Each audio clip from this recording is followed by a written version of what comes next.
পর্ণা আর কৃষ্ণার গলায় গলায় ভাব ভাব জমালেন নিমফুলের মধু ধারাবাহিকের বৌমা আর শাশুড়ি। ছবি প্রকাশ্যে আসতেই অনুরাগীরা হলেন অবাক, চমকে গেলেন এই ধারাবাহিকের ভক্তরা।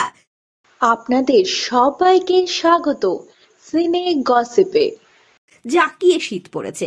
এই শীতের আমেজ এনজয় করতে অনেকেই চলে যাচ্ছেন চড়ুইভাতি করতে। আর বাদ পড়েননি নিমফুলের মধু ধারাবাহিকের অভিনেতা অভিনেত্রীরা। শনিবার রবিবার ছুটি ছিল, তাই তো দেখা গেল নিমফুলের মধু ধারাবাহিকের সদস্যদের জমিয়ে মজা করতে চড়ুইভাতিতে পৌঁছে গিয়েছিলেন তারা শহর থেকে দূরে। শাশুড়ি বড় যাদের সঙ্গে জমিয়ে ছবি তুলতে দেখা গেল পর্ণাকে। কি ছিল খাওয়ার মেনুতে, কোথায় গেছিলেন তারা? বন্ধুরা, নিমফুলের মধু ধারাবাহিকের সদস্যরা গিয়েছিলেন ফলতায় পিকনিক করতে, আর সেখানে খাওয়ার মেনুতে ছিল এলাহি আয়োজন।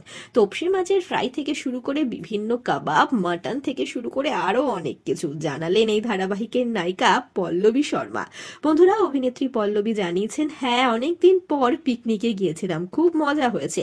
পর্দায় আমাদের সম্পর্ক যেমন দেখেন আদতে কিন্তু তেমনটা নয়, ফলে খুবই আনন্দ হয়েছে। প্রচুর খাওয়া দাওয়া করেছি। বাসে করে ফলতা গিয়েছিলাম আমরা পিকনিক করতে। পাঠার মাংস, ফিশ কাবাব, চিকেন কাবাব, তোপসে মাছ, কেক সবই ছিল পিকনিকের মেনুতে।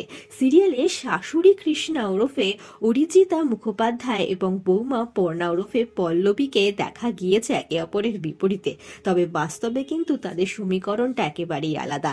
দেখা গিয়েছে দুজনের মধ্যে রয়েছে যথেষ্ট বন্ধুত্ব ক্যামেরার পেছনে।